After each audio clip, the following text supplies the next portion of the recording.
Hi అండి. నమస్తే. Welcome back to Uma చేతి వంట. ఈరోజు మన వీడియోలో సింపుల్‌గా ఇంట్లో ఉన్న వాటితోనే చేసుకునే స్నాక్ రెసిపీ చూపించబోతున్నా.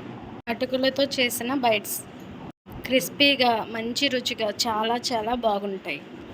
ఇలా మనం పిల్లలు స్కూల్ నుంచి వచ్చేటప్పుడు ఆకలి అనేటప్పుడు చేసి పెడితే వాళ్ళు చాలా బాగా తింటారండి. మరి ఇంకెందుకు లేటు రెసిపీ చూసేద్దాం రండి. ముందుగా బౌల్ తీసుకొని ఒక కప్పు అటుకులేసుకొని అందులో వాటర్ పోసుకొని 2 ఆర్ 3 టైమ్స్ శుభ్రంగా కడగాలండి. ఇలా శుభ్రం చేసుకున్న అటుకులని నానబెట్టాల్సిన అవసరం లేదండి, పక్కన పెట్టుకుందాం.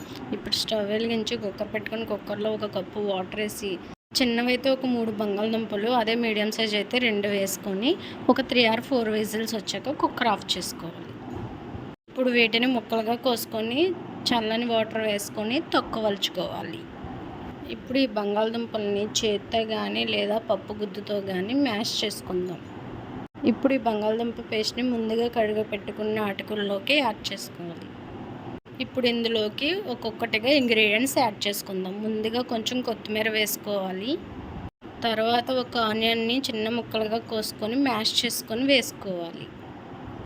2 పచ్చిమిర్చిని చిన్న ముక్కలుగా కోసుకొని వేసుకోవాలి.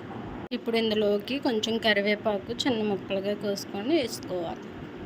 1 టేబుల్ స్పూన్ జీలకర్ర, 1 టేబుల్ స్పూన్ ధనియాల పొడి, 1 టేబుల్ స్పూన్ కారం. ఇప్పుడు ఒక నిమ్మ చెక్క పిండుకోవాలి. తర్వాత 1 టేబుల్ స్పూన్ అల్లం వెల్లుల్లి పేస్ట్ యాడ్ చేయాలి.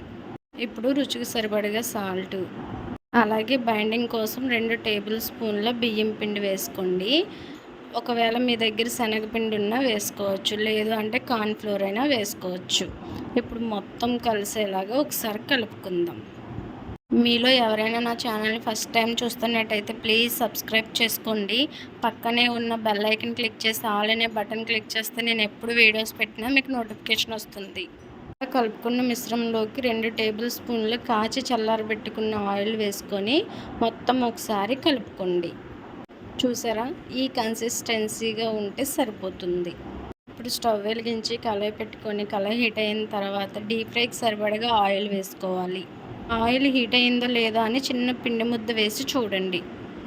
ఇప్పుడు పిండిని కొద్ది కొద్దిగా తీసుకుంటూ చిన్న బైండ్స్లో వేసుకుందాం. మీరు ముందుగానే కావాలంటే చిన్న చిన్న బాల్స్లో చేసుకొని పక్కన పెట్టుకోవచ్చు, లేదు అంటే అప్పటికప్పుడు ఇలా వేసుకోవచ్చు. ఇలా బైండ్స్ని వేసుకున్న తర్వాత వెంటనే టర్న్ చేసుకోకుండా ఒక 2-3 మినిట్స్ తర్వాత టర్న్ చేసుకోవాలి. చూడండి, క్రిస్పీగా మంచి గోల్డెన్ కలర్లోకి వచ్చాయి కదా. ఇప్పుడు వీటిని ఆయిల్ నుండి తీసి ప్లేట్లోకి తీసుకుందాం. ఇలాగే మిగతా పిండితో కూడా చేసుకోండి. మీరు ఈజీగా చేసుకునే స్నాక్ రెసిపీ కావాలంటే డెఫినెట్గా ఈ రెసిపీని ఇంట్లో ట్రై చేయండి. చూడండి ఎంత బాగుందో, బయట క్రిస్పీగా లోపల సాఫ్ట్గా చాలా బాగుంటుందండి. మీరు కూడా ట్రై చేసి ఎలా వచ్చిందో కామెంట్ చేయండి. అలాగే ఈ వీడియో నచ్చినట్టయితే ప్లీజ్ మీ ఫ్రెండ్స్కి షేర్ చేయండి.